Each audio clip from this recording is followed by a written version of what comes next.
started about 10 minutes late, and I had 10 minutes allocated for my opening remarks, so I think my job has gotten much easier. I appreciate that. We are here at the Graduate College of Social Work to begin a discussion.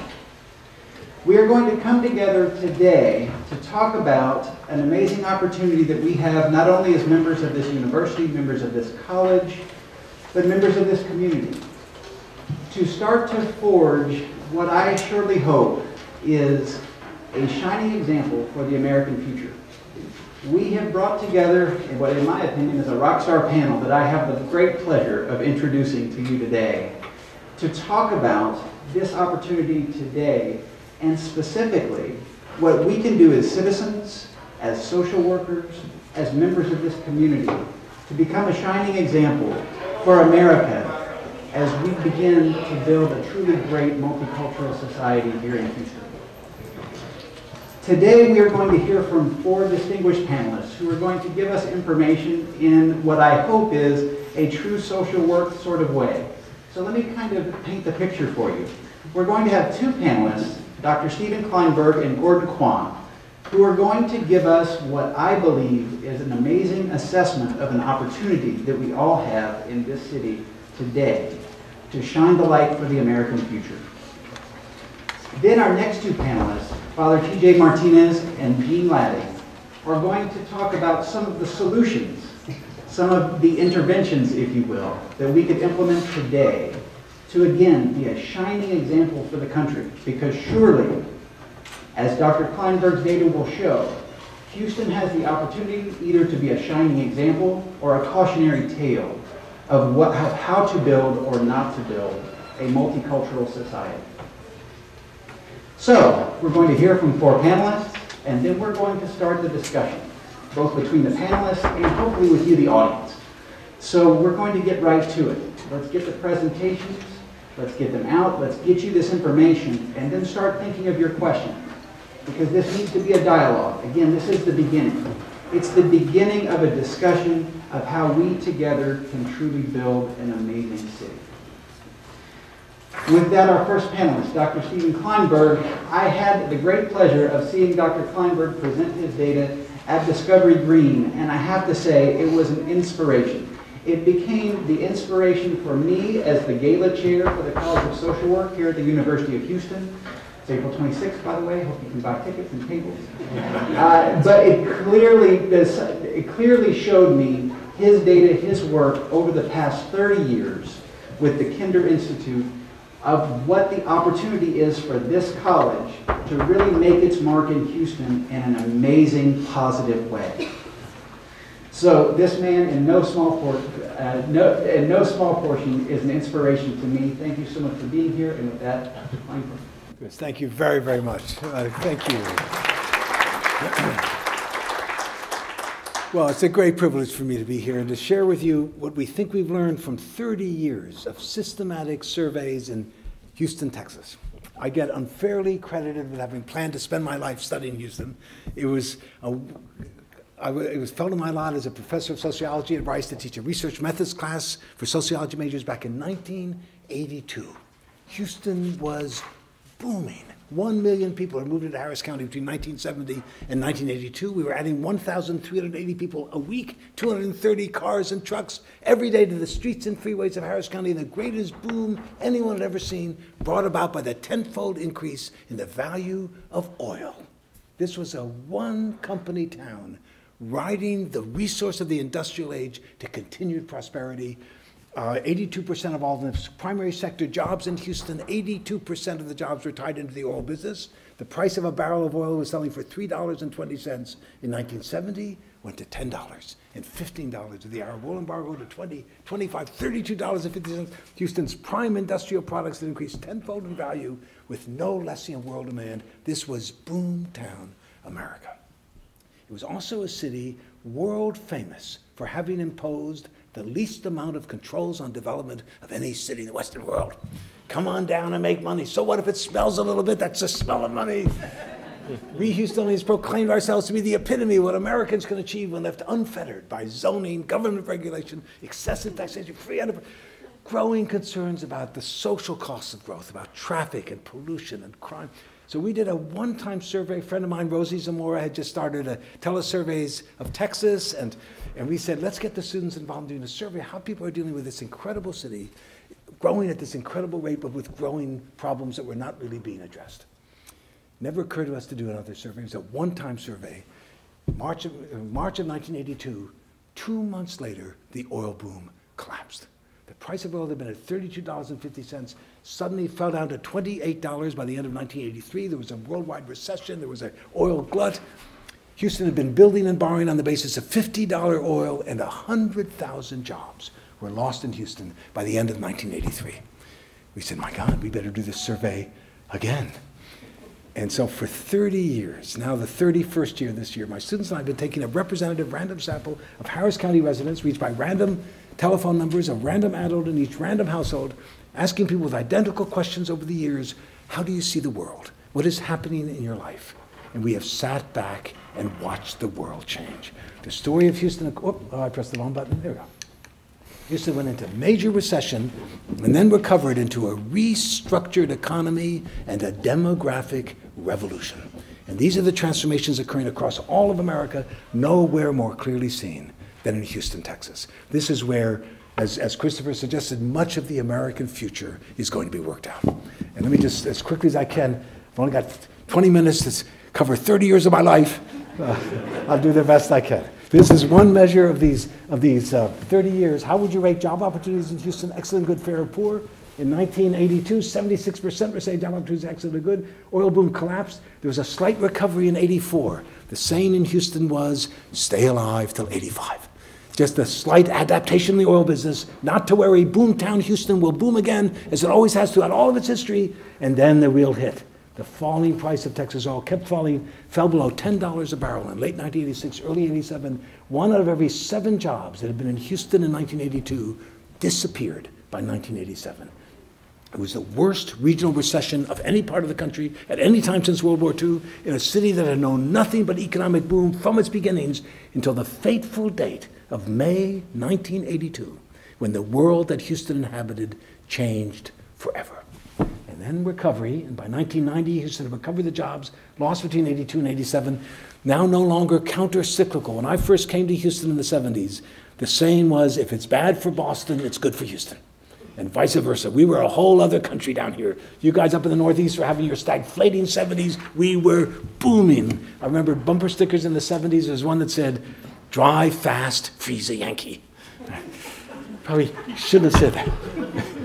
No longer is Houston counter-cyclical. We are now locked into the national and global economies. As the American economy goes, so goes Houston. We're doing a little bit better than the rest of the country, but we're not counter-cyclical anymore. That economy went into recession 91, 92. From 93 to 2000, Houston led the way in the longest peacetime economic expansion in American history, brought about, we now know, by the stock market bubble and the dot-com boom. But by 1998 and 2000, 72 and 73% were saying job opportunities excellent or good, no different from the height of the boom back in 1982.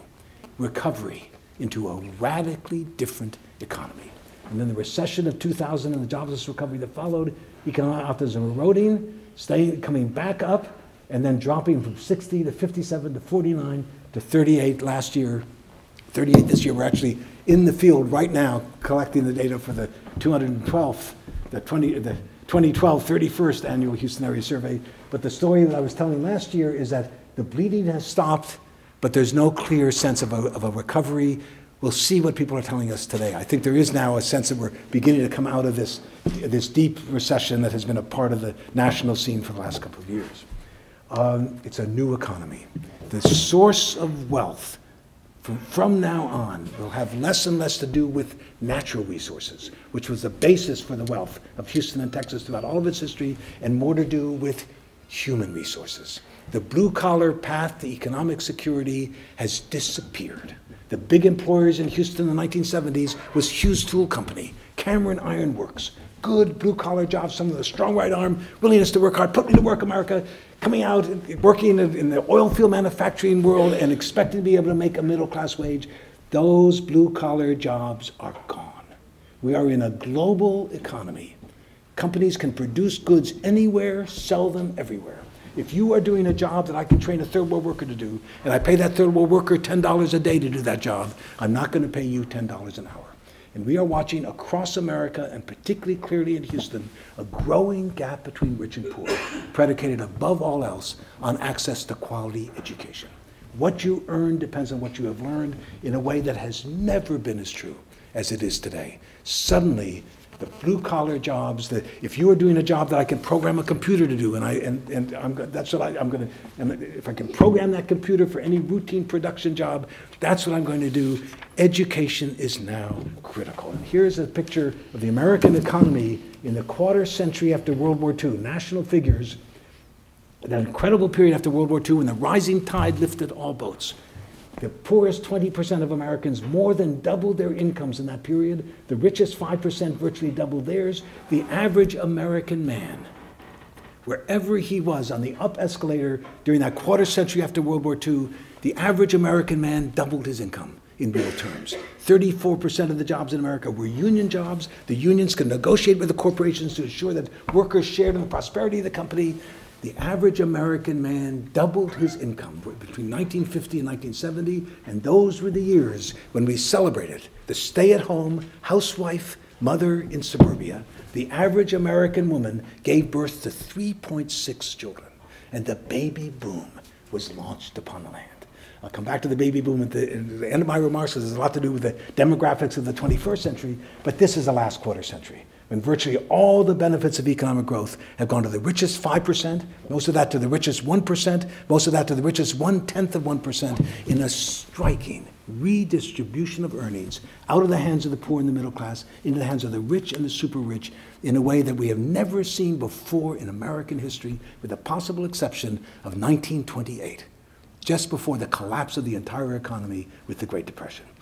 And it is the central political challenge of our times. How do we restore the equalizing institutions that used to ensure that all Americans could share in the prosperity of the country? The only way to improve the lot of the poor in the knowledge economy of the 21st century is not by cutting taxes on the rich, not by accelerating economic growth as it's currently underway, but by investing in their skills. Education is the critical determinant from now on of a person's ability to earn enough money to support a family. This is something new under the sun, a radically different kind of economy. And so one aspect of this new economy is this growing gap between rich and poor predicated on access to quality education. The other aspect is this new importance of quality of life. What's going to be the source of Houston's wealth in the 21st century?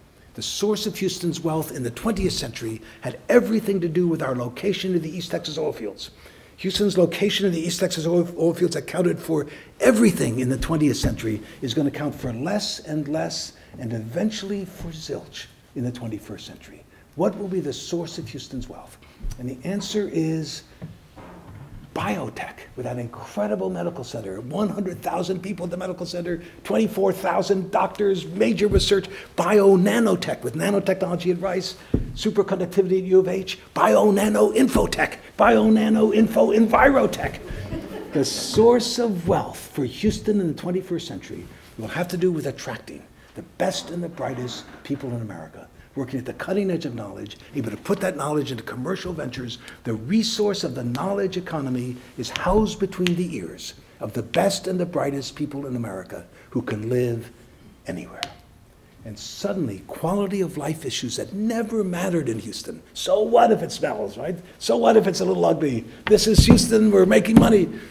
Quality of life issues have now become central to Houston's ability to prosper in the knowledge economy of the 21st century. In order to attract the talent that will grow the businesses of the knowledge economy, Houston has to turn itself into a destination of choice, a place where people who can live anywhere will say, I want to live in Houston.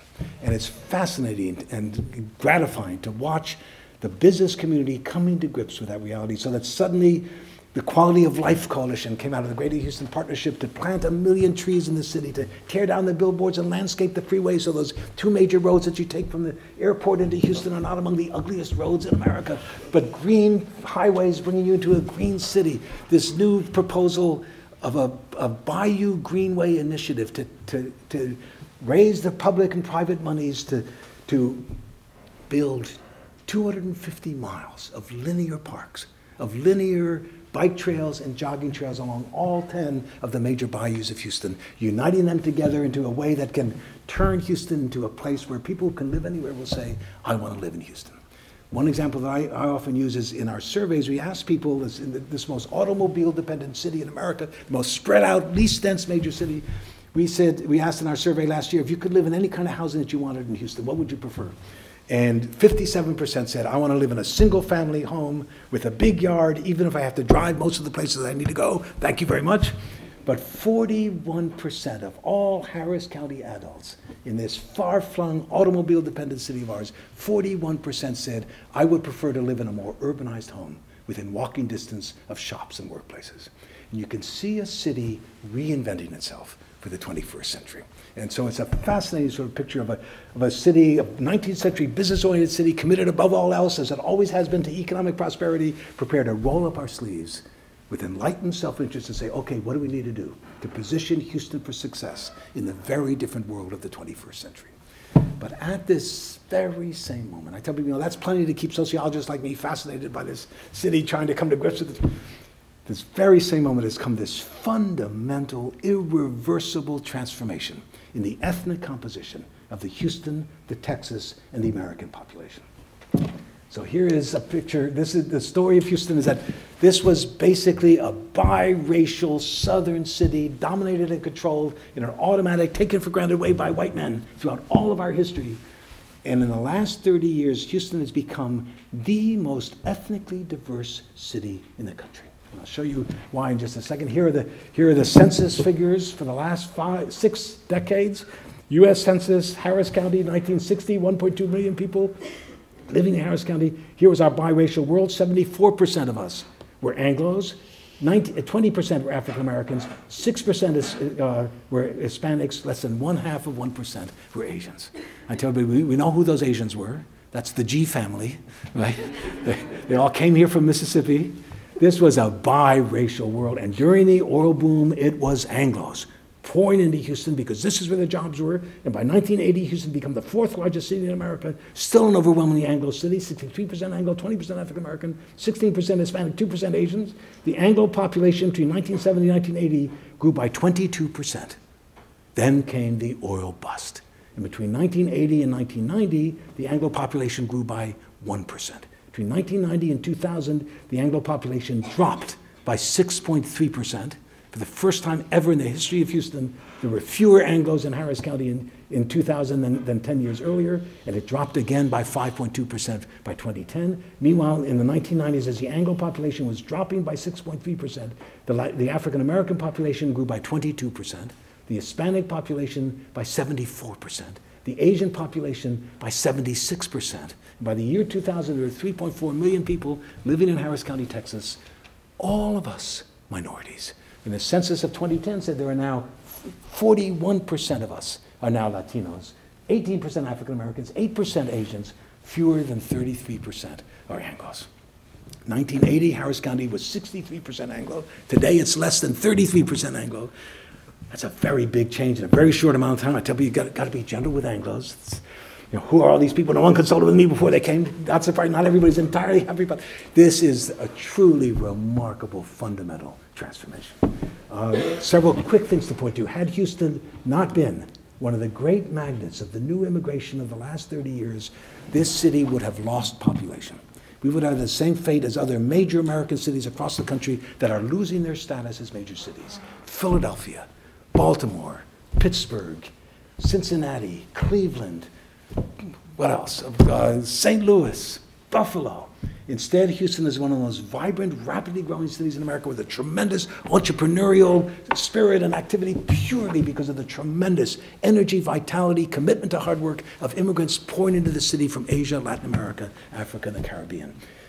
No city, I believe, has benefited more from immigration than Houston, Texas. Just think how different the story would have been had Houston not been one of the great magnets for the immigration of the 21st century. The 2 big cities that have the greatest amount, I think I mentioned, indicated back here, is Los Angeles and New York. They remain the immigration capitals, followed by Miami, San Francisco, Chicago, Houston, followed right after Houston by San Diego, Washington, D.C., Dallas, Boston, Atlanta, spreading to every city and town across America. no city has been transformed as rapidly as Houston, Texas. And the reason why we claim we can talk about Houston as the most ethnically diverse city in the country is that we have a more even distribution among the 4 great communities of America than any of the other multi-ethnic melting pot cities. There are very few Asians in Miami. There are very few Hispanics in San Francisco. There are very few African Americans in Los Angeles. This is where the 4 communities meet in greater balance, greater equality, all of us minorities, all of us called on to build something new under the sun, a truly successful, inclusive, multi-ethnic society that will be Houston and Texas and America in the 21st century. And one other critical reality here, it's not just numbers, it's also ages. We are living with two demographic revolutions. One is, they're called the aging and the colorizing of America. We are living longer, healthier lives than human beings have ever lived in the history of human life on this planet. You reach 65 in good health, you have a quarter of your life ahead of you. Sociologists talk about the young old. You don't get to be old until you're in your late 80s or early 90s. We chose 65 as the time when you're old and supposed to retire back in 1906, when 7% of Americans lived to the age of 65. We said, well, my gosh, you make it to 65, you deserve to be taken care of by the rest of us for those couple of months you have to go fishing or to sit on your porch. This incredible expansion of life. It is Anglos who are overwhelmingly, disproportionately overrepresented among the senior folk in America because they were the ones who have been born here in the 20s and 30s and early 40s and to be moving into senior status. And we have not seen anything yet. 76 million babies were born in that incredible period after World War II, between 1965, 1946 and 1964, preceded and followed by baby bust generation, so it's been a bulge in the system for the last 60 years. Demographers talk about it like a pig being swallowed by a python, not very healthy either for the pig or the python. The leading edge of those baby boomers, those 76 million babies, turned 65 this year. And we are going to watch a literal doubling in the number of Americans over the age of 65. And those babies are overwhelmingly Anglos because they were the ones who've been born here between 1946 and 1964. It was not until 1965 when the deeply racist, restrictive laws were changed, and for the first time in the 20th century, large numbers of non-Europeans were allowed to come to America after 1965. So the young people are disproportionately non-Anglos, the older people are disproportionately Anglo. Here's my last chart, powerful picture of Houston's present and future. Of all the people we reach a random sample of adults aged 18 to 95. Of all those we reach who are 65 years old or older, 70% virtually are Anglos, 18% African Americans, 11% Hispanics, 2% Asians. At each younger age group, especially after the baby boom, sitting right here, ages 45, 47 now to 64, the percentage of Anglos plummets. The percentage of African Americans, Asians, and above all Latinos surges. You reach the young adults, age 18 to 29. In Harris County, Texas today, 45% are Latinos, 22% are African Americans, 10% are Asians, less than 23% are Anglos. No force in the world is going to stop Houston or Texas or America from becoming more Latino, more African American, more Asian, and less Anglo as the 21st century unfolds. Nothing in the world can stop that. So the only question is, how do we make this work? How do we navigate this transition? How do we ensure that this transformation, which is a transformation occurring across all of America, Houston is about 3 years ahead of Texas, about 30 years ahead of all of the United States. By 2040, the entire population of the United States, between 2040 and 2045, the census says, this America that had been an amalgam of European nationalities, by 2040, by 2045, the majority of Americans for the first time ever will no longer trace their ancestry to Europe. And so one of the things I tell people is, whoa, the American future is here in Houston now. How we navigate this transition will have enormous significance, not just for the Houston future, but for the American future. This is where the American future is going to be worked out. And it's what makes this moment, I think, in Houston's history and the enormous importance of the College of Social Work and all the expertise that you're developing to help open those pathways and build those bridges to ensure that this multi-ethnic world will indeed be the kind of world that will enable Houston to thrive in the knowledge economy of the 21st century. I need to stop. Thank you all very, very much. Looking forward to our discussion. Thank you.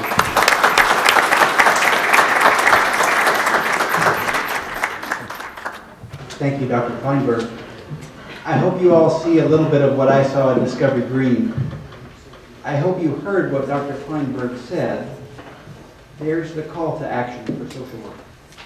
How can we as citizens help Houston become this true beacon for the American people?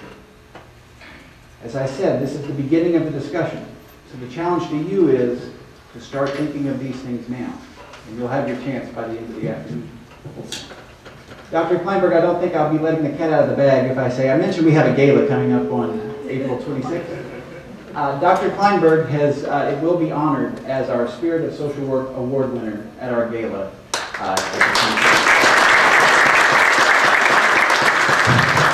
Thank you for your generosity and thank you for being here today.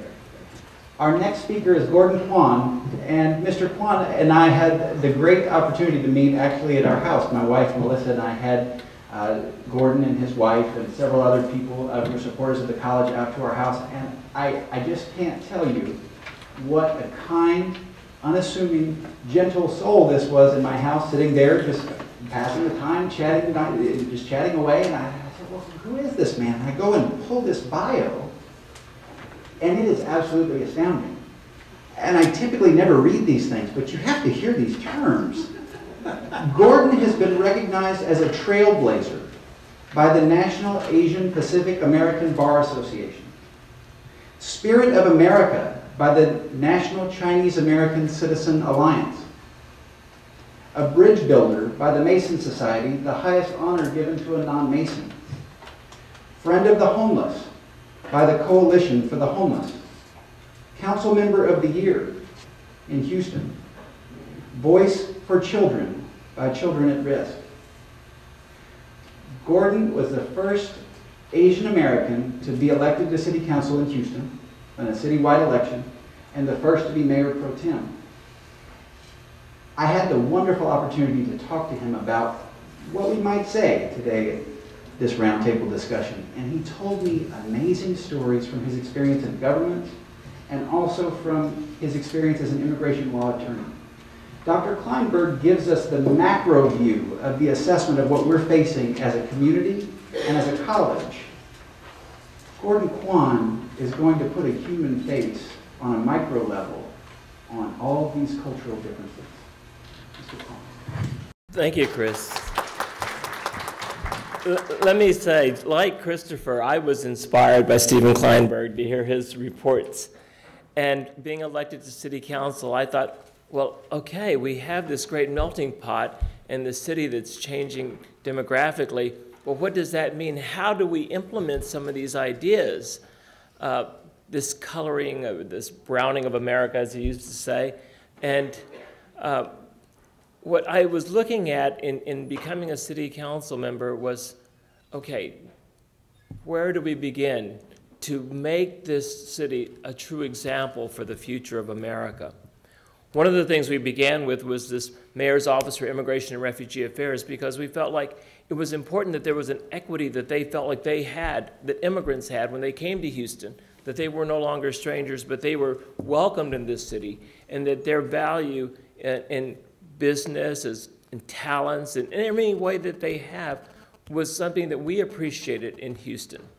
And there was efforts at different times by other cities to have what they called zone of safety, where you could report crimes to the police without being questioned about your immigration status. You could go to health clinics without being questioned about your immigration status. The city had tried to do that actually before I was elected, and it was defeated overwhelmingly. It was a feeling like, are you a sanctuary city? Are you trying to coddle immigrants and people are breaking the law? I felt it was a matter of public safety for all, because disease knew no color or race or legal status. Crime, if you allow that to fester in communities, it would spread to others, and again, not just to undocumented individuals. So we looked to see how we as a city could begin to address some of these issues. One of the things we saw was, again, as social workers, you're dealing with social mores of a society, and when you have people from other societies coming here, their views of how things should be are not always the same as how we necessarily have seen the same. I remember going out in the Gulfton area talking with some of our police officers where women were reporting abuse by their husbands. And they said, well, hey, file a police report. Let's get rid of this guy. What they may not understand, under our immigration laws, domestic violence is a grounds for deportation, and there's no waiver for that. So that may be the sole breadwinner in the family that is now being cut off from that family as far as raising those children. We have so many families here in Houston that are of mixed legal status. Maybe the children are U.S. citizens, maybe some of the parents have permanent residence, but some are undocumented. It's estimated by AIR, an organization I know that the Greater Houston Partnership has supported. There are 400,000 undocumented people in the Greater Houston area. So who talks? Who speaks out? Whose standards are we looking at? I've had other cases where people call me and say, they took away this child from a family because the father wanted to punish the daughter for not listening to him. She was 15 years old and she wanted to go out, and he spanked her. And, you know, and they said, in our Asian cultures, I mean, that's not a big deal. I mean, but yet that was considered abuse under standards here. How do we begin to incorporate these ideas of what is the right standard? I think you all saw last year when that book came out, The Battle Hymn of the Tiger Mom, a big discussion. Well, was this woman really too rough on her daughters because she wanted them to go to Harvard and Yale? Or was that the way we should be treating our children? You know, I think we're all at this time looking at these cultures coming together thinking, what's the norm for our society? What should be the way we're treating each other? Let me just say the city of Houston is, under Mayor Parker, recently began to expand that office that I helped begin, the Mayor's Office for Immigration and Refugee Affairs, to be called now the Office of International Communities. I actually spent this morning with about 30 others looking at what are the needs of our immigrant communities and how can this city be more responsive to those needs. We came out with issues like language issues, education, health, accessibility to social services, transportation, safety, employment, and legal services. And how can we begin to implement programs that reach out to these groups? One of the things that really has impressed me is that as these communities have evolved in Houston, they have had a sense of giving back to the community. You know, and I know a number of you know this too, we have like India House, we have the Turquoise Center, we have a Vietnamese center, we'll be opening in April the Asia Society Texas Center, a Pan-Asian center that will hopefully be a building where different cultures can learn more about each other. But oftentimes these communities act in silos, just helping themselves, or people think that that's what they're about. I know working with the Arab American community, when they opened their Arab Center, they were providing medical services, and I said, well, that's great. They said, but Mr. Quan, we want people to know this is not just for the Arab community, this is for the Hispanic community, the African American community, any community that needs help. But oftentimes we don't know that these services are available through these different ways. The Hope Clinic was Chinese inspired, so what I think maybe Patrick's even on the board of the Hope Clinic. But, you know, again, the majority of the people served are not Asian. I mean, it's to reach the overall community. We have in this city, I think, a great opportunity to bridge these gaps of social services. But there's a lack of knowledge of what's out there and who's trying to help. So I think I'm looking to you as social workers, of people come to in times of need, being able to be those ambassadors, being able to be those guides as we evolve as a city. One of the tasks the mayor's office is going to take on is to try to do a survey of all these different centers, what services are available, and create a website so that people can have easy access. Also, we're looking to convene a forum where they can meet together and the directors of the centers can get to know each other too, because oftentimes they don't know what's available to each other, and they don't know who can be served by that. One last example, Hare Krishnas. You know, there's a very large Hare Krishna temple on 34th Street. It's probably one of the largest in the South. But do you know that they feed the homeless on a daily basis? I mean, their doors are open to help other people. Oftentimes we think of them as maybe, dancing around and asking for money, but actually they have a very strong social policy. But people don't know that, because as these communities are rapidly coming together, as Stephen has indicated, there's a lack of understanding who's my neighbor now. It's not necessarily the same people that were at, say, the American Legion Hall or wherever the gatherings were in the past. And breaking those barriers or understanding those communities and their values, I think, are something that I would lay at your feet as a challenge as Houston goes forward. I'll be glad to talk to you more about it later on in our discussion. Thank you.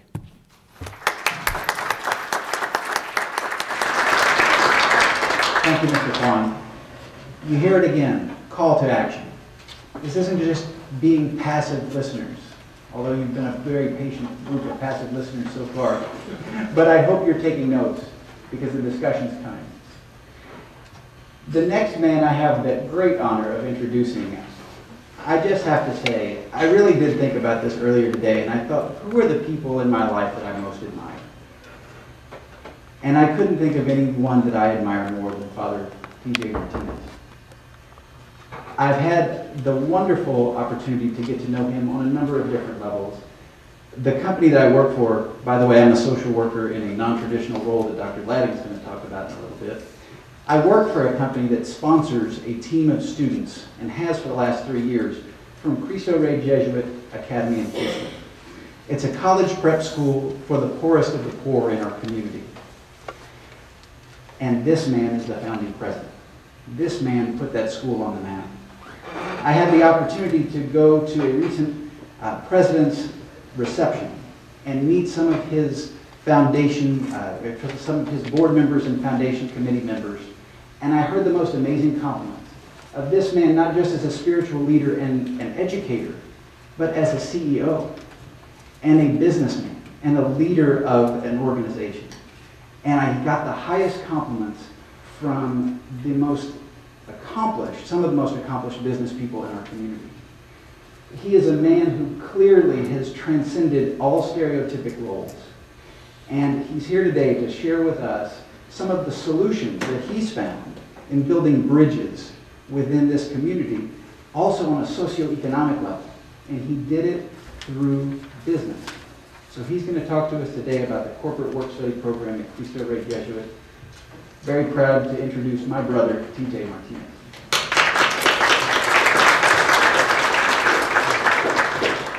So I'm a little guy, so I kind of walk around a lot. So I'll kind of stand up here, otherwise I'll knock into my three panelists and maybe be sued by them. Thank you, Christopher, for that very nice introduction. You read it exactly like I wrote it. So really appreciate it. I also have gotten to know Christopher on a personal level, precisely because he is my brother-in-law here in the city. So I think I look at all these incredible panelists. I think I'm here because my sister told them to put me on this panel. So I am here to talk about Cristo Rey Jesuit, what I think is one of the most innovative and exciting programs. And it really goes to what Professor Klineberg was talking about. How do we make sure that Houston does not become that cautionary tale that we were talking about as we look at the contemporary demographics, as we look at the ethnic makeup of this city, and we start to look almost prophetically. I talk about Professor Klineberg being like the Moses of Houston, as we kind of look, or the Charlton Heston, whatever you want to say. But he does look like Charlton Heston. What does Houston look like in the future, and how do we act now so that in 30 or 40 or 50 years we are ready to meet what we think are the highest standards in, I think, one of the greatest and biggest cities in the United States. And so, in my mind, one of the solutions to Houston's growing demographic, changing statistics, is a school that I brought down to Houston 2.5 years ago, and the school is called Cristo Rey Jesuit College Preparatory School. And it's a school which we call Houston's Future at Work. And what we've done is we've talked around the city about two stories in the city of Houston. And we talk about two stories in primarily the sense of where the school is open on the southeast side of Houston. If anybody would go on the southeast side of Houston that is right next to Hobby Airport, and got some statistics about how our kids are doing there, you will notice that in that area, close to 50% of those kids drop out of high school by the end of their sophomore year. That rate is even higher if you talk about our Latino children on that side of the city, and that rate is even higher if you talk about our African American children on that side of the city. In a real way, the story of Houston is the story of Southeast Houston, and in a dangerous way, much of our future is leaving education right in the middle of one of the most crucial times of their educational formation to pursue other activities and other ways of living. At that same time, there's another story in Houston, and that story is Cristo Rey Jesuit.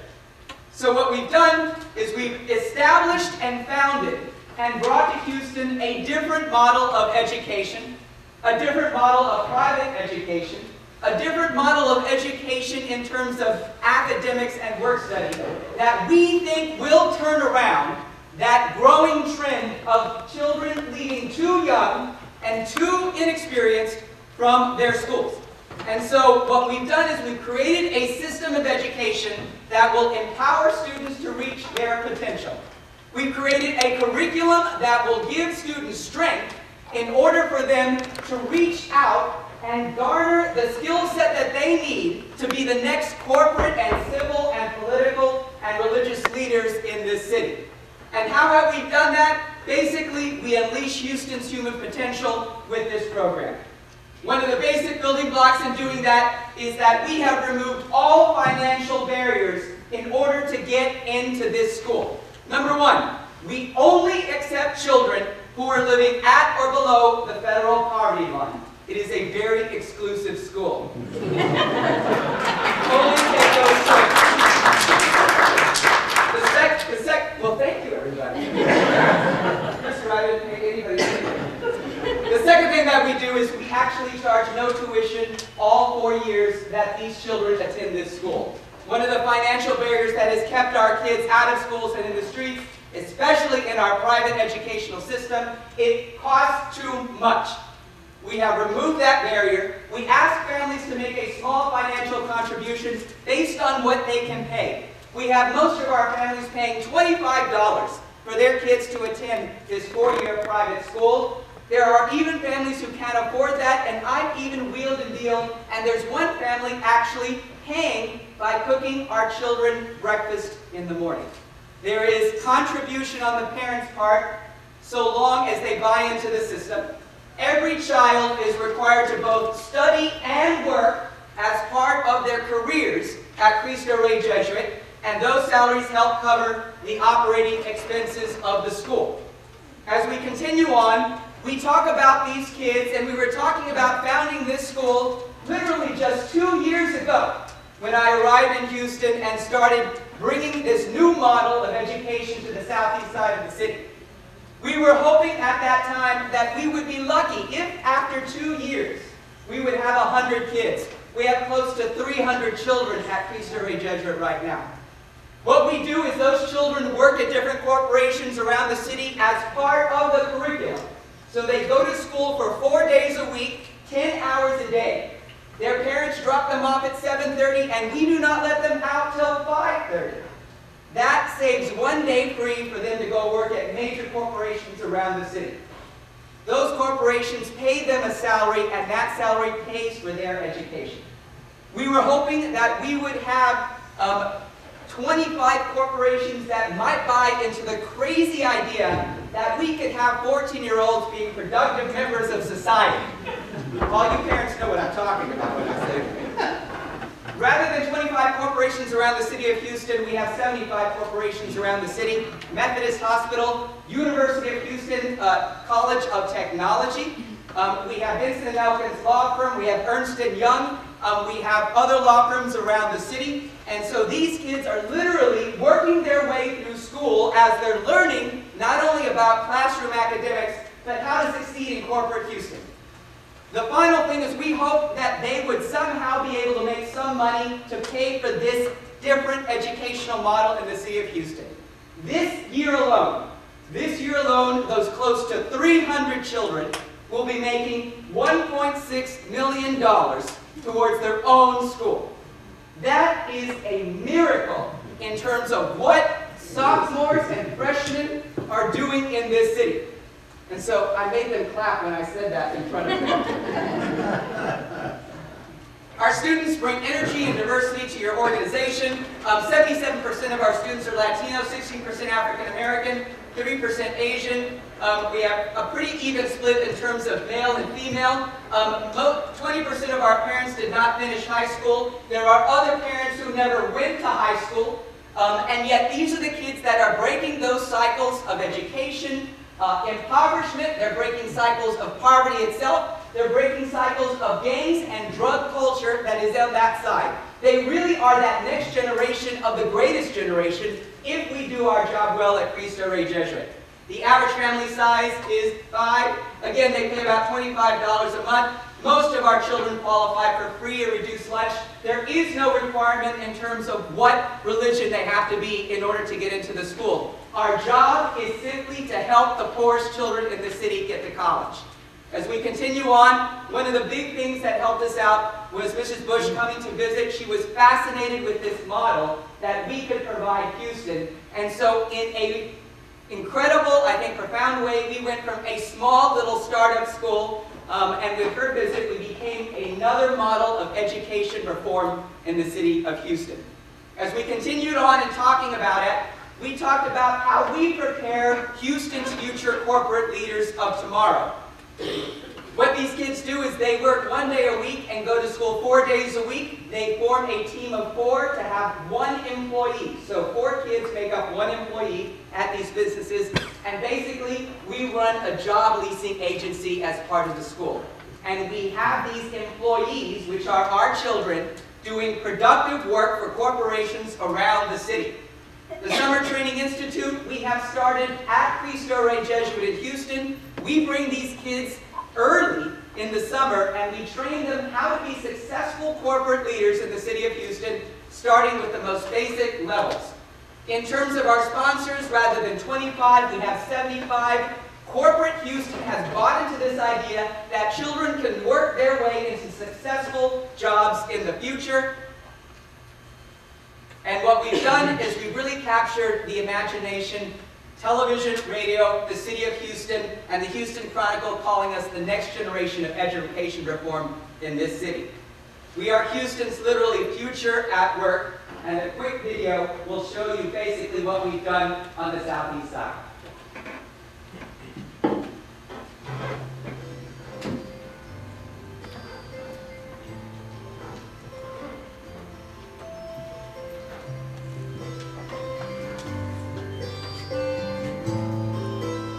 Their home lives aren't simplistic by any means. A lot of them are in adult roles in their home lives, and they're missing out a little bit on being children.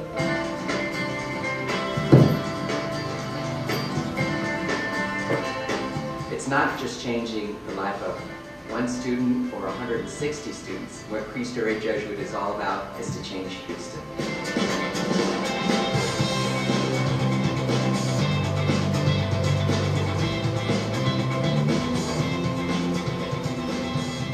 Absolutely seen transformations in the students. One mom in particular, she said before my son would come home and be really angry and hostile and didn't have much to offer at the dinner table, and now he comes home excited and emotive and positive. For a lot of these kids, just being in a college preparatory high school is a miracle.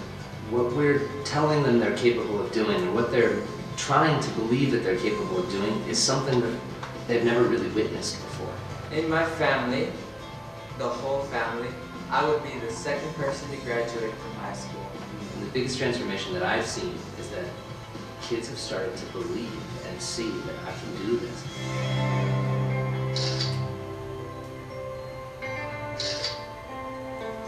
We're transforming students because we're exposing them to things that they haven't had access to prior to coming to Cristo Rey Jesuit. you begin to see, I think, more than anything, a level of self-confidence in the student, and that begins from the moment they step in and they're asked to stand up straight and shake your hand. It begins when they're challenged to do their work in class, and perhaps they haven't been asked to do those types of things. So it's a sense of not us transforming them, but them transforming themselves. The idea of 14-year-olds working in the workplace is absolutely a little startling, but they've done great work. They learn something, I think, every week they're here. Their posture is so much better. They know how to answer a phone in a workplace. They know to extend their hand and greet someone. They blossom. It's just really incredible. Participating in a program like Cristo Rey Jesuits program reinforces our values as an organization, contributes to the community, and is exactly the sort of win-win that strong, sustainable, values-driven businesses seek.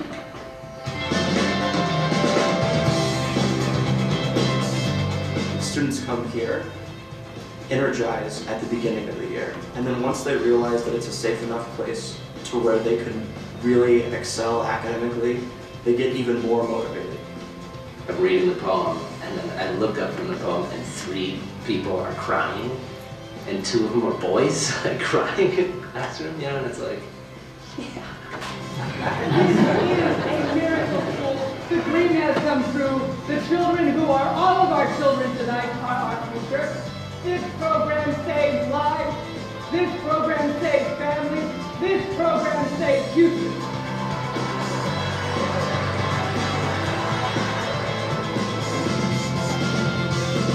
I never knew a school could be like this.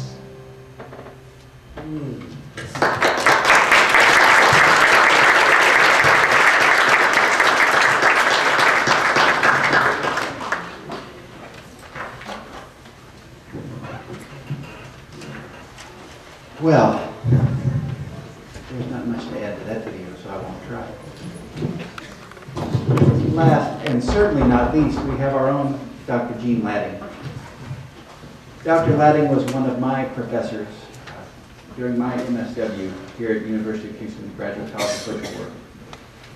And I had the unique opportunity to be a business person in a former and now present life.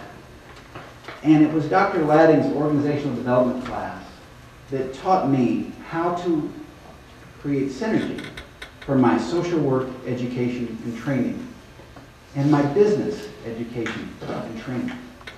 It was her class that taught me that I can do good and also do well.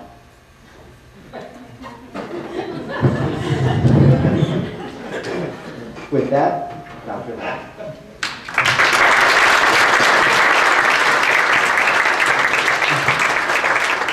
Thank you. I'm so glad to be here. And it was a sheer delight to see so many alumni as I walked in and to see you all gathered here now.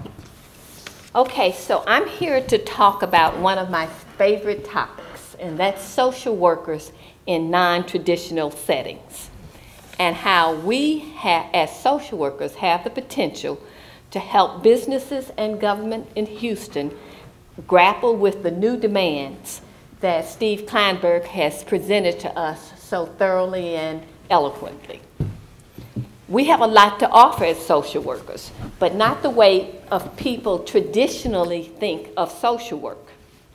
If you know about social work, and looking around the room, I know most of you do, you know we provide valuable services to the vulnerable and the needy, isolated elders, abused kids, substance abuse, you know the drill, community groups, high school dropouts. Gordon Quan talked about some of the needs that are out there. And people like you and me, we're part of who social workers help also, who just want a better life. What's less known is what some vanguard social workers are bringing to non-traditional settings, particularly in business and government.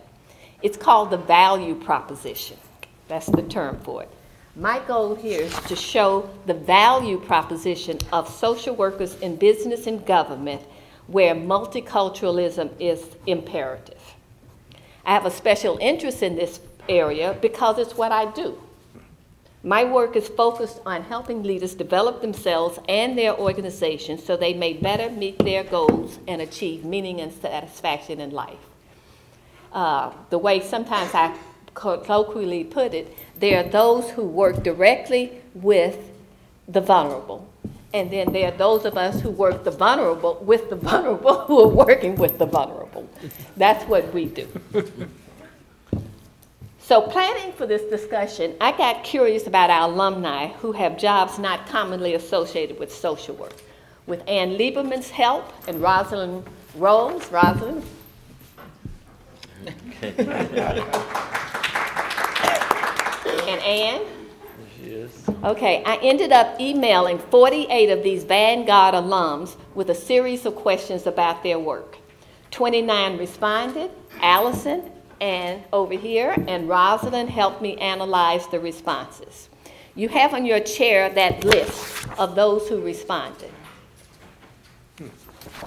If you look at this list and the huge variety of occupations that people with social work degrees are working in, I think you'll be as impressed as I was. We got CEOs and COOs, congressional staff, realtors, bankers, project managers, people owning their own businesses. I included the CEOs and the COOs, by the way, because of the trend of our social organizations to become headed by MBAs. And I wanted to hear from social workers who are heading up the organizations to see what they had to say about how social work education helped them do their jobs. These responses blew me flat away. So, how do they use their social work education to do what they do? Turned it off, I'll turn it back on. 3 skills kept popping up. They use relationship skills. I see Jan over there nodding her head. They use social work skills, systems thinking skills, and diversity and inclusion skills. So let's take them one at a time. Elena, and if I call out your name, by the way, and you hear, just wave up here and wave at me, okay? Elena Terrell is project consultant at MD Anderson. She talked about her work in facilitating teams of culturally diverse individuals. She said, quote, being able to use social work tools like reframing and mediation are invaluable when trying to get the team to work together and succeed, unquote. Nancy Jane Otto, she's a realtor with Greenwood King Properties and was named top producer in 2008, 2010, 2011. She explained this, quote, my social work education, I believe, has set me apart from many other agents because it prepared me to be an active listener who can discern what my clients' home selling goals really are, or how to help my buyers figure out what they're looking for in a new home, or providing on-site counseling to help a couple get past their gridlock. Y'all can imagine that, right? Couples fighting and they need somebody who can get it and who can work with them, or negotiating deals that help my clients meet their financial goals. So from social work, she learned active listening, counseling, negotiation, and mediation. Mark Valdez is a stockbroker. He received his MBA about a year after his MSW. He explained that he works with a lot of elderly whom he knew would be taken advantage of by the wrong hands. We don't normally think of stockbrokers having relationship skills, but Mark explained this. There is something very special about what I do and how I do it. It truly changes our clients' lives and puts them at ease. So let's move to systems thinking. Let's try to move to systems thinking. Okay, this is the second cornerstone that people mentioned. Understanding how systems affect individuals and how individuals can change systems. Laura Easton has her own business as an organizational development consultant, specializing in strategic planning, marketing, and development. She said that in studying social work, she learned to look at the whole person in their entire system. And she said when she's asked to fix something, she looks at systems and processes first and employees second. Now, some of you who might have heard my class might recognize these words. Look at systems and processes first, then look at the individuals. Amber Rabo got her MBA, PH.D., and MSW. She's Director of Organization Development and Training at Methodist. I see Amber from time to time, and she's totally excited about what she does.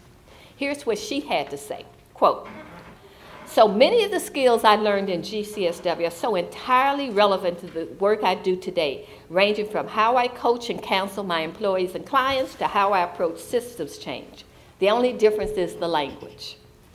In my everyday job, I have the opportunity to help leaders who are struggling in their own jobs or with their teams. I have the opportunity to influence a hospital system that has a vision that I am innately compelled to pursue." In other words, she shifts from a focus on the individual to a focus on the system, depending on what's up in front of her. Okay, so let's go to diversity and inclusion. Some of you use the term cultural competence. You might call it multiculturalism. Whatever you call it, this is the area. Susan Collins is Legislative Director for U.S. Representative Luis Gutierrez of Illinois. I remember Susan's passion for policy issues when she was here as a student. She wrote about the challenges of working with diverse communities on immigration issues. Here's what she had to say, quote, "Multiculturalism and diversity are not simply laudable goals. They are strength and power to be tapped and leveraged on the road to fairness and justice and positive change." I just fell out when I read that. I said, you can't say it much better than that.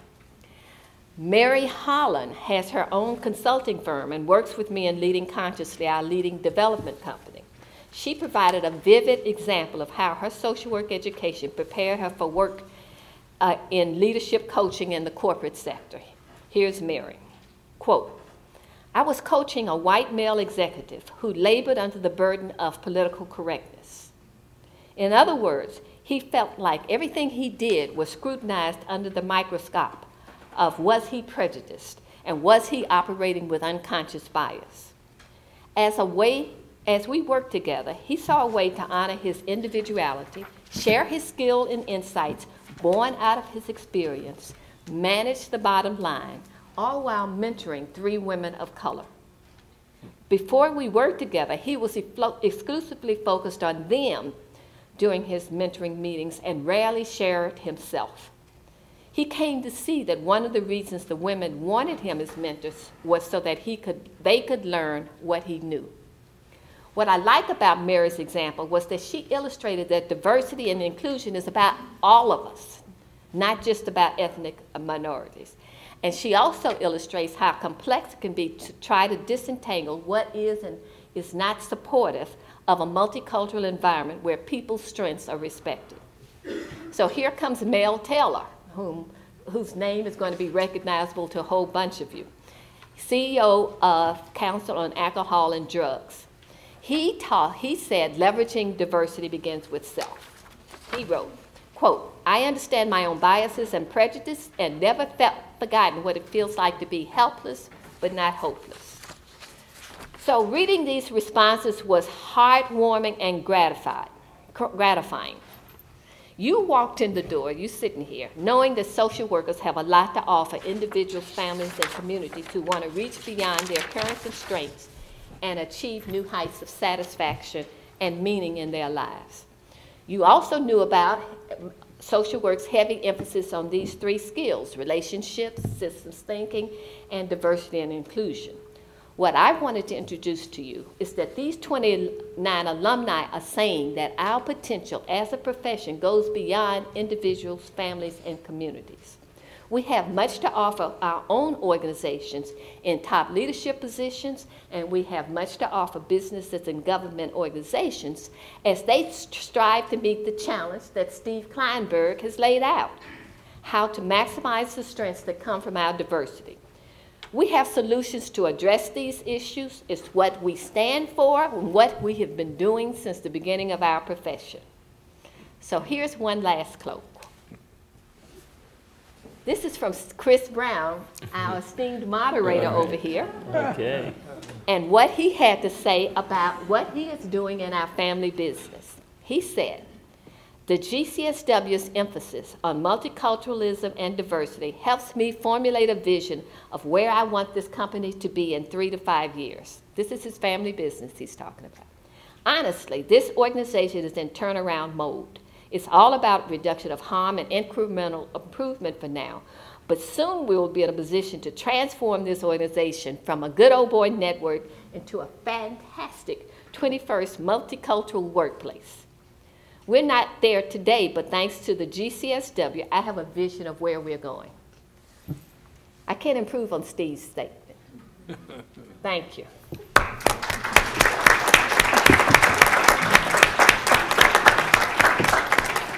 Thank you, each and every one of you, for being here today. Here's a recap of what we've learned. We've gotten a large level assessment of the challenges or opportunities for improvement that Houston faces as a multicultural society. Are we going to be a shining example, or are we going to be a cautionary tale? Truly, it's up to us. We had a human face put on the data by Mr. Quan. Father Martinez showed us how we can partner with business to build bridges between socioeconomic groups and ethnic groups. And finally, Dr. Latting gives us a call to action on how we can change the face of social work in this city to help our community and ourselves. Thank you for being so patient. It's now time for your questions. To the panelists, what would you like to ask? What would you like to hear them talk about? Yes, sir. I guess this is really for Dr. Klineberg. I appreciate so much your presentations each time you give them. I think they inform in a somewhat neutral way that people need to hear this information. And for that, I think we need a lot more of you. But today, I'm reading in the newspapers, no news, that Texas lags in education, funding for education. Then I read on the next page that our U.S. Supreme Court is getting ready to launch into the race, affirmative action issues.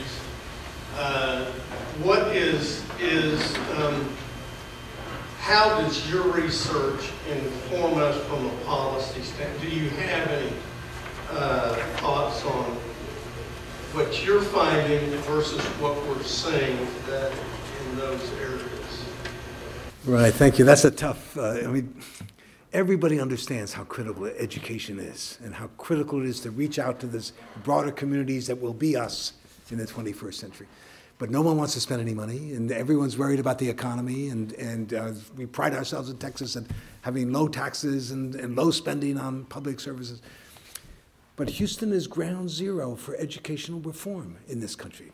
Cristo Rey and others are beautiful examples of how we need to stop looking to Austin or to Washington and start looking to ourselves. And there is tremendous opportunity there. Not enough yet is happening, but enough is happening to give us some real sense of optimism and hope as we go forward. Want to say something? I think what Dr. Klineberg said is exactly right, and he said it before at many venues, and it's something I've carried along, is we keep looking for solutions outside, and I think one of the points that he has and that I've been making is why don't we look to ourselves in terms of, we have a situation in terms of education crisis and looking to ourselves. And so part of the talk on Cristo Rey Jesuit, again, it's not simply a school that's helping just a certain number of children on the southeast side. It really is a whole nother way of thinking about how we do education in the city of Houston. It is a way which bridges, literally, the wealthiest corporations in this city with the poorest families in Houston, and somehow by putting these two together, actually both are transformed. Our kids are learning corporate skills that will be not only useful in getting them into great colleges around the state of Texas and around the country, but will be great in terms of resume building at 21. At 21, after they've graduated here, they will have 4 corporate experiences at major corporations in the city. I would venture to say, and I would argue, who's also being transformed is corporate Houston. Those people who are on the 68th floor in downtown have a preconceived notion of our kids in the inner city and on the outer fringes of Houston. And when they meet a Cristo Rey kid and they realize, my God, this, and I say that like a prayer, like, my God, since I am a priest. Amen, yeah. I mean, I think what these CEOs, you know, from Rich Kinder at Kinder Morgan to, you know, partners at Bracewell and Giuliani and Vincent and Elkins Methodist Hospital, these kids are brilliant, you know, and these kids are aggressive, and they understand how to run their own businesses and how to get the job done. And so the city of Houston and its corporate leaders get transformed at the same time. So it's a whole nother way of thinking how we can take care of ourselves. I have a question for the panel, and then I need to explain to the audience how this needs to work, because we are videoing this experience. So next question that comes from the audience, I'll repeat because I'm mic'd and can be through the camera. So my question to the panel is, now that we've seen the assessment and gotten some hints on interventions that could help Houston be a shining beacon for how to build a multicultural society, just from each of you, what do you think the most important tasks facing us as we look inward in our community? What do you think the action items are for us to be that beacon and not that cautionary tale? Well, someone once said that education is not a panacea, but if we get education right, it's going to solve virtually all of our other problems, right? And so it really is the critical. When I tell people, you know, you look at HISD, it was 204,000 kids. 62% are Latino kids and 27% are African American. 89% of the children of Houston are African American and Latino. 80% of those 204,000 kids qualify for reduced cost or free lunch programs. We know what poverty does to your ability to succeed in the public schools, and it is a safe statement to make that if Houston's African American and Latino young people are unprepared to succeed in the knowledge economy of the 21st century, it's hard to envision a prosperous future for Houston. That is who we are and will be as the 21st century unfolds. The other thing I tell people is, this is a done deal, right? Close the borders tomorrow and another immigrant comes to these shores.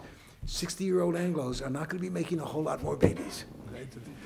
And I tell people we'll do the best we can. So it really does, it seems to me, come down to that's the great question, as was raised last time. It's just, can we do this? And clearly we can. Will we do this is an open question. And it's going to be, and we've got to do it in this generation, because that's going to be who we are in the 21st century. As we go along, the only thing I would add from that perspective is looking at with a more critical eye at our curriculum in terms of what we're doing in schools, especially as we're educating our youth and forming them in how not only they see themselves, but how they see their world. And what we've implemented and been very intentional about is making and teaching these kids to understand themselves as global citizens and responsible for what goes on the other side of the world, as well as be responsible for what goes on the other side of their street. And so kind of this global citizenship has been super huge in terms of what we do at Cristo Rey Jesuit, and to a certain extent recognizes that the world is getting smaller, and actually people are a lot more like us than different than us. And how do we work together with regards to that? So I think a curriculum approach from an educational perspective is key for forming men and women who are not only out for themselves, but actually men and women for others. My response is rather different, and I'm sitting here thinking, okay, I'm going to go there.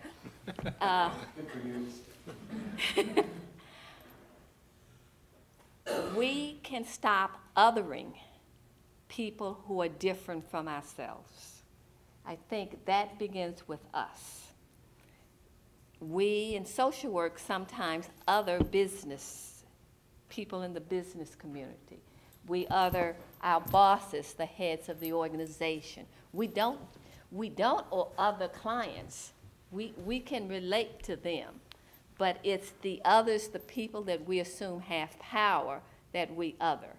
And when we other people who have power, what we do is we foreclose the opportunity of what Father Martinez has launched. We don't allow it to happen. I've seen some fantastic, he's talking about transformations at the corporate sector for them mentoring kids. I've seen fantastic transformations in the corporate sector of managers, VPs, who have decided to mentor some of the admins of color in their organization. They have, being exposed, the prerequisite we give is, if you're going to mentor someone who's different from yourself, you can't just be teaching. You have to be learning. You have to learn about their lives just as they learn about your lives. It's two-way. And I've seen amazing things happen. Mary Harlan, whom I read a quote from, it has referenced that. So for me, what perpetuates the negativity, it's not just the negative people, it's us. And so we have to look at that. I would say, I'm thinking in terms of inclusive leadership, that as we have, again, looking at the data that Stephen brings, how do we bring those different voices into leadership roles within this community that they feel that they belong and they want to contribute? You know, there's tremendous wealth from different groups who can add to helping each other. I mean, I know that sounds kind of trite, but I look at the Ismaili community, that's a Pakistani community. They do this partnership walk. They raise over $1 million a year to help fight issues of poverty. You know, we need to welcome these people into our community and learn from them. And one of the things I think that Houston has been good about and that I want to continue is developing cultural infrastructures where communities, as they come to Houston, feel comfortable.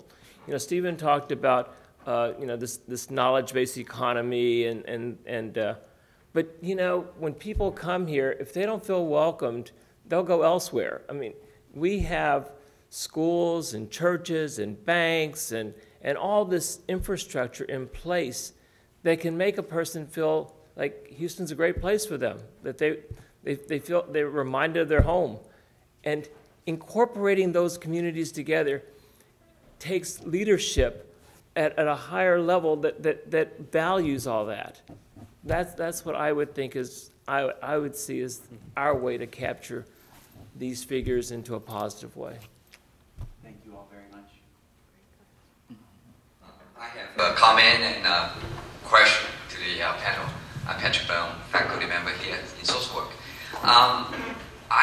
It's an excellent panel because when I heard from Dr. Klineberg talk about the population shift, that create problem that is that we are aging, and then our workforce probably could not support the elderly population in the next 2 decades. I was thinking about the one-child policy in China. Since 80, they only allow 1 child, and then in China, I can see this is not a major problem because of the economic growth in China. Therefore, even though the elderly goes up as in terms of age, the workforce is smaller. However, given the economy in China booming, that is able to absorb these imbalances. But I'm thinking about in Houston and in America as a whole, we have that problem because we don't have enough money. Our economy is in recession, and also we cannot support this large population of elderly. And then talking to Quan, he talked about network, using the community resources. And Father Martinez talked about the work for student and then work because our government has abandoned us in terms of many things. Education, our tuition goes up. And faculty salary goes down. You adjusted for inflation, okay? I'm the very loud, okay? And Dr. Latting talked about the skills. How do we use our skills in addressing all this problem? my belief is that this is a wonderful social model. However, I want to raise a question to the panel, is that this may be one solution, but the election year is upcoming. I think the government, the president, has to help us in addition to this workforce ideas that we have. My question to you all is that what are the wishes to our newly maybe elected governor as well as president in the United States, and how do we resolve this problem? Are you asking them to provide all these services? If you do, how are we going to ask them to pay for it? Okay, if I may, just to repeat the question for the camera. It sounds like the question to the panel is, what role would you wish for from both state and local government, from both state and national government leaders as we face these demographic changes not only in Houston, but in America? Why do I always get to go first? Yeah, because you're Charlton Heston.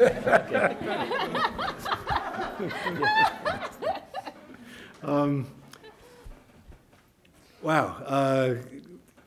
I think this election is going to be an especially important one in American history, because there are really two different visions for what is needed for the America to build, to set the foundations for strength for this country in the 21st century. And I do think that the central challenge is to restore the equalizing institutions that used to ensure that most Americans could share in the prosperity of the country. We have more inequality in this country than any other industrial country in the world. So it isn't just national or global forces like globalization and robotics and computerization, because those are affecting everyone. We have more inequality than any industrial country on earth. We have less mobility. We, America, the land of opportunity, the place where anyone can make it, it is less likely that a poor person will be able to enter the middle class in the United States than it is in any of the countries of Europe. It's just striking, and there's a growing recognition that there's a role for government to play in economic justice and economic fairness. And it has to do with investing in infrastructure development in this country. It has to do with restoring a minimum wage that keeps up with inflation. It has to do with a fair income tax system. And government has to play that role. So one vision for America is one that says there's a role for government to play in restoring those opportunities for all Americans.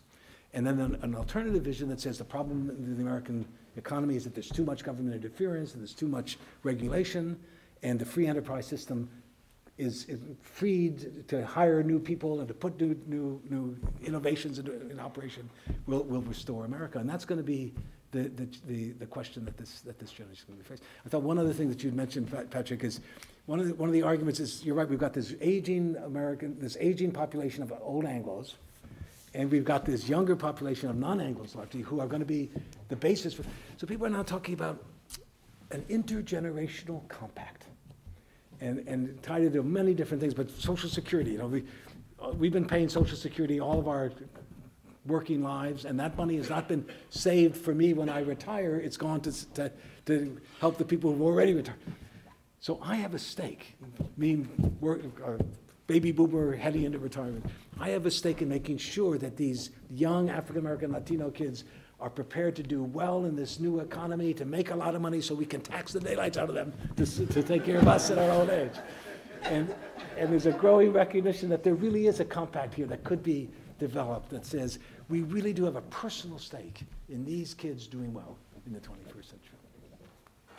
You know, Patrick, maybe I'll just address from just an educational lens and point of view, and something I'm getting more and more involved in, I think with, inspired by Stephen's work and inspired by other school leaders in the city of Houston, Michael Feinberg, Chris Barbarick, the wonderful charter school system that I think we started here. And then 10 years later, here comes a private kind of Kipper Yes that has come to the forefront and brought two very different populations together to change. What we continually talk about is how do we reimagine an alternative universe of education? And could Houston be an alternative universe of how we educate our children? And I think one of the things that, sometimes it's a lightning rod or the third rail, but is there a possibility that here in Houston, could we have a little bit more of school choice? And as the free market, I think, has unleashed the potential of new models that are working and focusing on children and success, could we have a little bit more of a free market in Houston in terms of our educational system where parents are both educated and empowered about what opportunities are out there so they can send their children to the best schools so those children can succeed the most. And so this kind of free market of education I've been really pushing as I go out and talk about Cristo Rey, but also look to the other models in Houston where we could reimagine how we do education in the first place. So I would love for political leaders to jump on board. And if they don't, I'm going to run. I'm just kidding. I'm not going to run. No. You should. No. I've been interested in education for a very long time. I've had relatives who have been some of the dropout pushouts in public school education and who have suffered tremendously, heartbreakingly. There are experiments, here's one, out there of what can be successful. The question is, why isn't more widespread? Why does it take this experiment, and this experiment? Why not more? And it comes back to me to community mobilization. A lot of us in 2008 said, oh, the Savior has ascended and we can all lay back and watch. And people who did that got disappointed. So my hope is this election cycle, you will support the causes that you believe in actively with phone calls, through the internet, through whatever rings your bell, that you will be active. And it's hard because people have jobs, they have school, they have families, and so forth. But the commitment, and I agree with Steve, this is an important election cycle. It's a vital election cycle. And so to the extent that we can all commit to whatever rings our bell and to calling up people and getting them to vote and to educating them, I think that's what's needed. Well, Patrick, I think we still have the governor for 2 more years, okay? So as far as the presidential race goes, the federal level, okay, I'm totally biased, but I'm an immigration lawyer, and immigration reform needs to take place. You know, as we look at our population, we have not had any major change in our immigration laws in over 20 years as far as the quota system. We have an aging population, our birth rate is going down.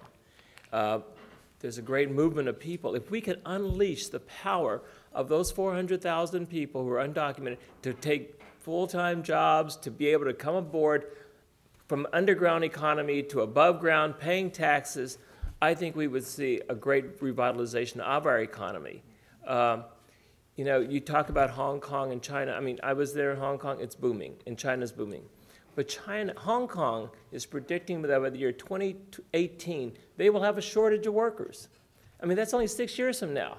They have an unemployment rate of 3.3%, total employment.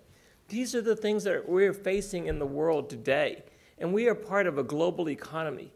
If we are going to succeed, we need to have bodies doing some of this work. Technology is great, and technology will take us a long way. But our birth rate is not a replenishment birth rate. And if we're going to be growing as a community and supporting this, we either have to have more bodies, and we have to have, I think, a fair taxation system too. You know, I think Steve usually uses that a rising tide lifts all ships. Well, you know, if I have to pay more taxes, but other people are also doing better, then I'm going to make more money in the long run anyway. So I think that we need to look at real tax reform.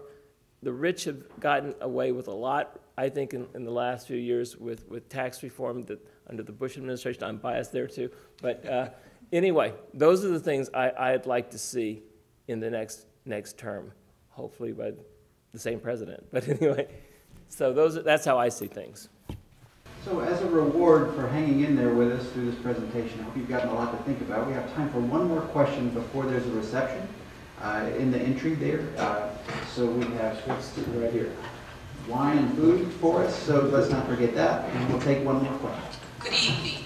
I work for a state agency. We do Medicaid and CHIP, and as you know, the state of Texas is #1 for the number of uninsured people in the nation. We are charged with reaching out to community-based organizations to help us get the information out about Medicaid and CHIP, and that these are important vital programs to people's and families' health. We don't do a very good job at that, and so I want to know from the perspective of social workers, especially from Dr. Latting and Mr. Quan, what can we do to make our outreach more successful? How do we engage communities so that they can see that this is important? People's health care is important, and it's even getting increasingly more important with what you've been seeing going on in the news. Medicaid is, you know, we don't have the check to pay. We paid for it, was about to check last legislative session, and so it's coming due. And I'm just really concerned that people who are eligible, they're not getting it. I don't have any answers, and so I want to hear some techniques and tips from you, how we can engage communities, how we can work with communities, how we can truly partner with them. Thank you. So let me repeat the question for the camera. So it sounds like I'm understanding correctly. But the question is, tips from the panel on how we can engage communities more effectively to ensure a higher percentage of insurance coverages within those communities through our existing programs? Hairdressers. Barbers. I know of very successful programs through hairdressers in terms of AIDS prevention, obesity prevention, healthy living, all of that. I mean, so I know there are a number, I've heard of a number of programs, so I'm throwing that out as one. You already know about church groups. The trick is organized groups where people conjugate and talk. Hairdressers have a captive audience, and black hairdressers have you captive for 2 hours at a shot. Is that right? And they do have organizations, and they do have conventions. So off the top of my head, that's my first response. And then, of course, there are the social service agencies. But most social services agencies, I think, already are an outlet for you. So you have to go to the more informal settings. And book clubs. There are a lot of active book clubs in the city of Houston, a lot. Well, I would add, you know, as immigrant communities, oftentimes there are elders or people that people turn to. You know, I know when my father immigrated, or we came to Houston, there was an uncle who seemed like he knew everybody. If there was a problem, you could go to. Looking for those types of organizations where you have, you know, senior people that people in the community trust. I think that oftentimes, and I know working in the A-Leaf neighborhood, they said, well, how come we don't have any Asians coming to any of our A-Leaf community meetings? Because, I mean, we see all these Asians around here. And one of the leaders said, you know, in our home country, we didn't go to, if the government asked us to come to a meeting, we didn't show up, you know. We were scared that the police would be there taking our names. So, you know, finding those trusted people, getting advisory committees that would of people who people can turn to, that's one of the things I'd say. Okay. Thank you, everyone, so much for your time, your attention. Remember, this was a beginning. It's incumbent on all of us to continue the discussion and then move to problem solving. Discussion has to stop and action has to take place quickly. Thank you very much. Don't forget our gala on April 26th. We're here fundraising for our own students here at the College of Social Work. And Dr. Latting. Yeah, I just want to say that I don't know if y'all know, but this gathering is his brainchild. So let's give him a hand.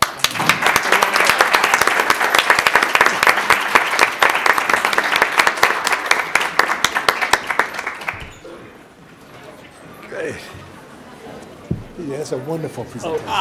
Stephen, okay. I love doing it. You want to take all four of us perfect partner. together? Perfect partner.